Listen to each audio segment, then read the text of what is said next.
So let's get started with our first type of measure we want to discuss in this video, guys. So that measure is measure of spread, right? So now in measure of spread, if you recall the concept of my earlier videos, we discussed about 4 different type of measures, right? So first one was range, second standard deviation, then variance, guys, and finally interquartile range. Now we will look at them one by one. Okay, so if you remember range, the formula for range is maximum minus minimum, guys. So maximum value of your variable minus minimum value of your variable. Now there is no direct formula to calculate range in Excel, guys. How can you calculate range then? You need to calculate maximum and minimum separately, and then if you subtract, you will get the value of your range variable. Now, if you want to calculate in Excel, first use max to get the maximum value of the variable. Now here we are using the selling price. So pass all the values you have in the selling price variable to the max function minus the minimum function, guys. Again, you have to pass all the values from your selling price variable. So now this is the formula. You can check your formula over here. So equal to maximum, all the values of your variable minus minimum, all the values of your variable. If you click enter, you will get the value of range. So 8 lakh, it's 88 lakh 80,000, right? This is how you can calculate the range. If you need to calculate minimum and maximum separately, guys, that you can do that using the maximum or minimum formula. So here you can see 89 lakh is the maximum value in our data or in our selling price variable. Now, if your range is 88 lakh 80,000, then it means that the minimum value in my variable is 20,000. Right? Pretty straightforward. If you subtract this maximum minus range, you will get the minimum value. That is 20,000. Right? I hope this range is clear. How do we calculate that? Now let's move to the standard deviation. So now in case of standard deviation, guys, we use, you remember, first we subtract the mean from individual value. Then we square that. We sum all of those values divided by n. If we are calculating for the population, if we are doing it for the sample, then we use n minus 1, guys, right? And then we take the square root of that particular entity, right? So this is the formula for standard deviation. Similarly, variance is nothing but the square of your standard deviation. Now, there are 2 approaches, guys. Either you can use a direct formula we have for standard deviation and variance. Otherwise, you can actually use this formula to calculate the final value of standard deviation. I'll just quickly show you how you can use the formula itself to calculate the standard deviation or variance, right? So now we know that for this purpose, we need mean value of your selling price, right? So now let's calculate the mean value of your selling price. How do we calculate? We have average function for that purpose. Pass all the values in your variable, and that will give me the average value of the selling price. Now, we know that we have to subtract this mean from individual value, right? So now this is my first value I need to use. So now this is the first value deviation. So I can use this term as deviation, right? So it's basically observation minus mean. Now, if I want to extend it, guys, we need to change the referencing. So here I can add dollar in front of it, right? So that is nothing but referencing we have changed. Now I can extend this particular formula, guys, to my last observation, right? So I hope these are the different shortcuts we have in Excel, guys. And on these topics, I will create separate videos related to the Excel, okay, that I will share in our upcoming days, guys. So follow this channel, subscribe if you have not subscribed yet. I will share all these videos which are relevant for your data science career, guys. Okay, I hope this is clear. Now the second step is taking the square of these deviations, right? So this value you can use shift plus 6 for the power. Now we have taken the square of all the deviations. Now what we need to do after that? So what is the next step? The next step is taking the sum of all these values, right? So now let me just calculate this sum of all the values we have, these squares, right? Now what's the next step? For population we use capital N, and for sample we use N minus 1, right? So now what is the next step? This divided by capital N or N minus 1. For the sample N minus 1. So now I can go to, I can use count function, or in this particular data I know 4, 3, or better use count function only, guys, right? Because I don't remember the number of observations. So now 4340 actually, that's fine. So now this is the this is the value we are getting. Now, is this done, guys? This is done for standard deviation. There is one step which is pending, guys. That is the square root of this. Now, for square root, we use SQRT function available in Excel. Right? So, yeah. Now, this is the square root we have to. Now, if you look at this, we are getting 478482.07. That number is quite huge. Now, if you remember that we used N for this purpose, right? So now this is for the population. If I do that, this divided by count of, if we are calculating for the sample, then we have to use minus 1, right? So now there is a slight change in the number, you can see. Now this is for the population, guys. Now for the sample, if I need to get, so square root of this is for the sample. Slight change in the number, right? So now this is the approach to the formula we have for standard deviation. And I'm pretty sure you are clear that this is nothing but, these are nothing but the, these are the variance, right? Now, if I want to paste it here, I need to paste it as simple values. So I can go paste numbers, right? Similarly, this is for the sample. Now I can go and simply paste the values rather than the formula, right? So now we have, what happened? Yeah, now, right? Now if I convert it into numbers, you can see, and I can use commas as well. So there are, this value is quite huge, guys. Okay, so these are the variance. Now this is the way we can calculate using the formula, guys. Now in Excel we have direct formulas as well. Now for formulas we have different for population and sample. We have both the formulas in Excel. So for standard deviation equal to STED, if you will write, you will see three or four formulas are coming. So now again, population and sample. So STDEV dot P, if you are using, that is for the population. Now, if you want to calculate for the population, guys, you have to just pass all the values in your variable, and then you will get your standard deviation. Now, just look at it. Are we getting the correct value? Absolutely. For the population, what we calculated using the formula, guys, it's the same we are actually getting, right? Yeah. So you can see the value is exactly same. Now, if you want to calculate it using the sample formula, then we can use STDEV.S. Now that will also be same. You can see, right? Any approach, whichever you feel like. I would say better to use formulas because those are available. I just wanted to show you the approach in Excel. So I use the formula. Now, in case of variance also, we have two formulas, var.p and var.s. var.p, I hope this is clear to you now.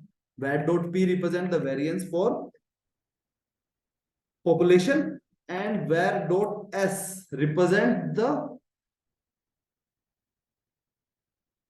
variance for sample, right? So now you can see the numbers are coming exactly same, guys. Right? Okay, so I hope this standard deviation and variance both are clear. How do we calculate?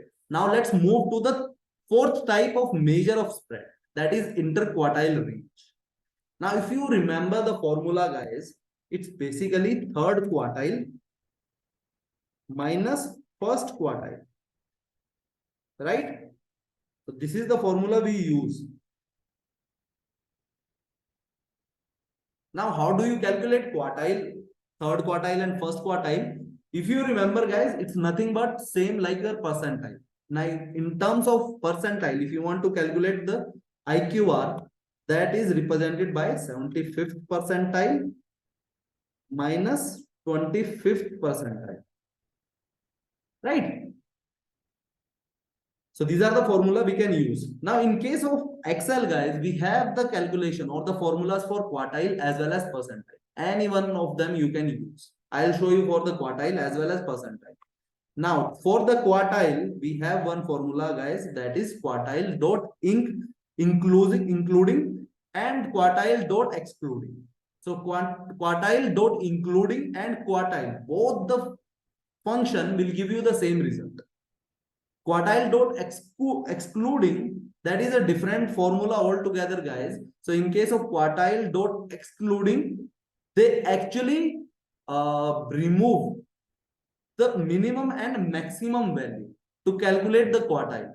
In case of quartile dot including, guys, the formula includes the minimum and the maximum value, right? So most of the time, in 99.9% of the cases, guys, you need to use either quartile dot including or inc. Similarly, you can use quartile function itself, right? So I have never used quartile dot excluding function.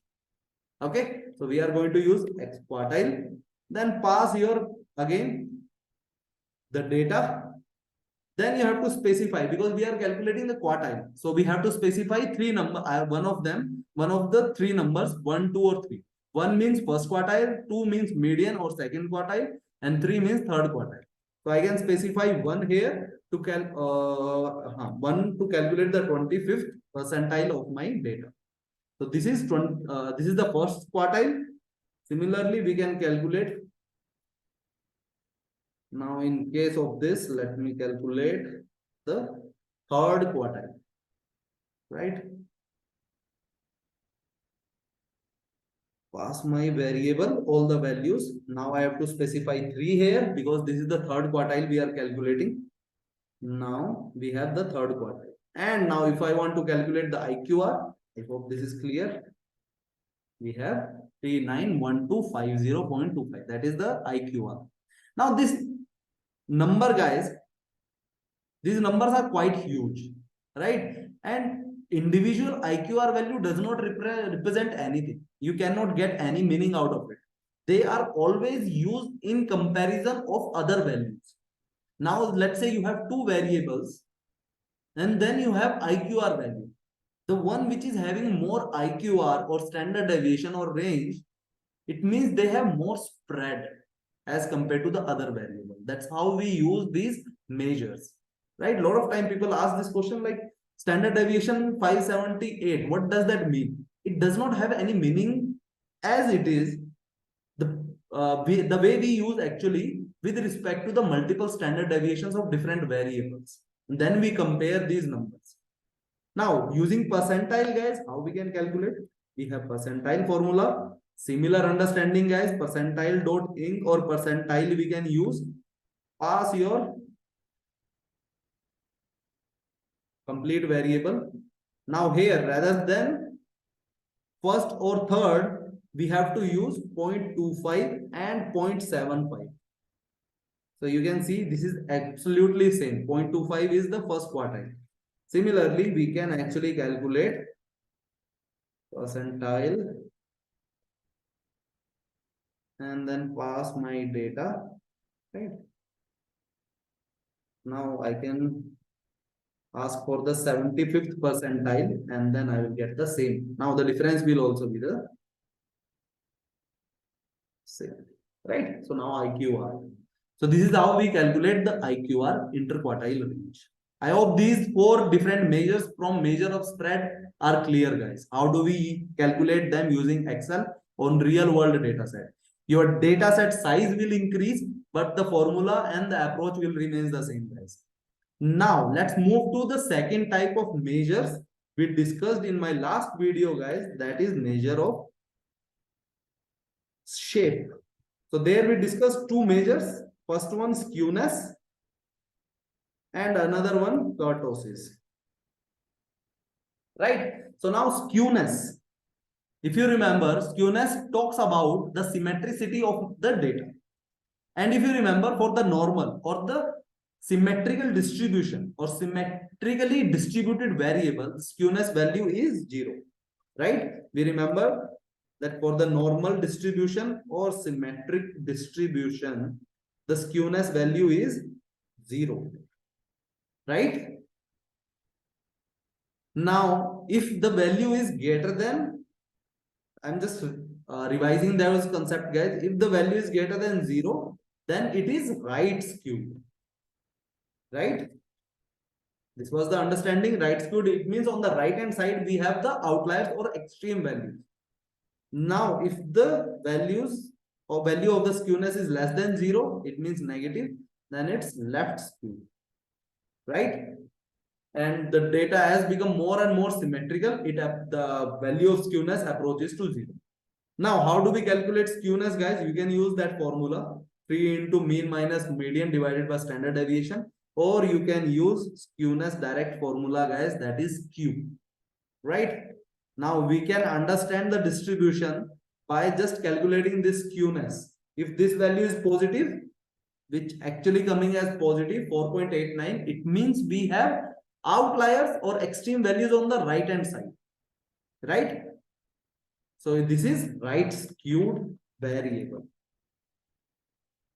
This is pretty clear, right? From the value itself, we can imagine how the data or how the distribution will be look like. Right? Now, the kurtosis, the second type of measure, kurtosis talks about the pickedness.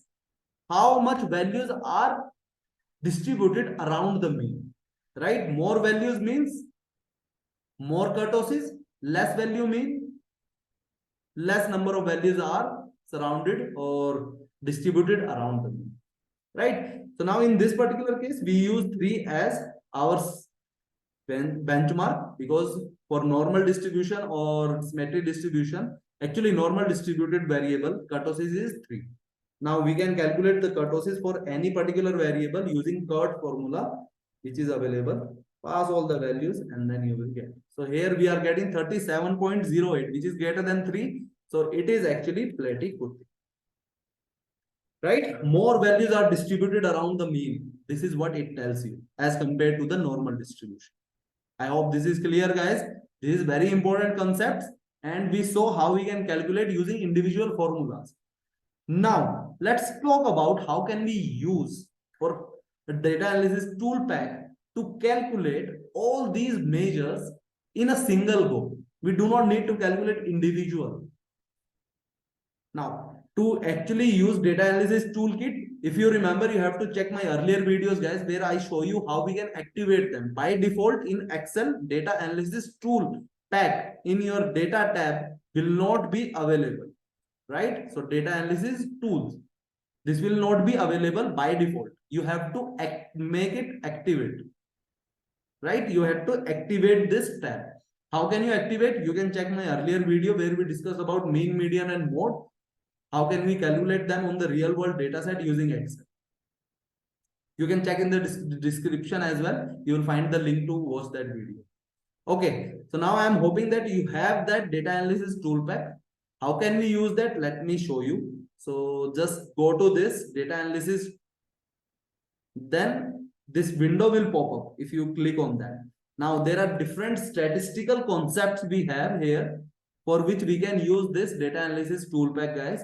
Here we are talking about descriptive statistics. So that's what I have selected over here. Now if I click OK on this, a new window will pop up which will ask you about some inputs. So first one is the input range. We have to specify for which variable you want to calculate all these statistical measures. So now for the selling price, I have mentioned my complete data. Now in the variable, do we have the first row as label? No, I have not specified because I have started my values from 2, second row, right? Now, where do you want to see the output? I want to see in the new worksheet. So that's why I have selected. Now, what I want to see in the output, I want to just see the summary statistics, right? If I click on OK, so we can actually calculate confidence level and all this stuff, which I have not discussed. So that's why I am not selecting it over here. We will discuss about that later when we'll move to the confidence interval or statistical inference. Yeah, now we have given all the inputs. Click OK.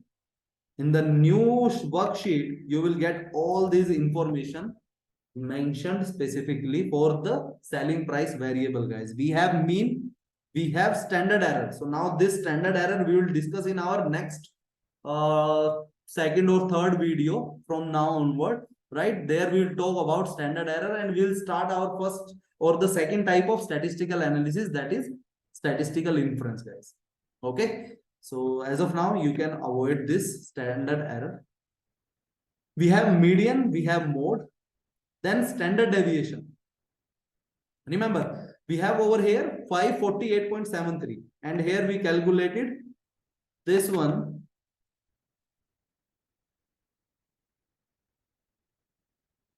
48. So this was for the sample. So now you can see descriptives like this measure or the option we are using from the data analysis toolkit, they are using the formula for the sample, not the population, right? That's why we are getting this.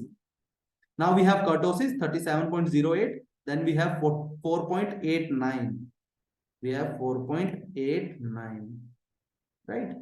So we have all these four values calculated. We have range, we have minimum, we have maximum, what is the sum and the count, right? So now we know that how we can calculate individually as well as how we can calculate all of them in a single go to understand the distribution of a particular variable, right? I hope this is helpful, guys.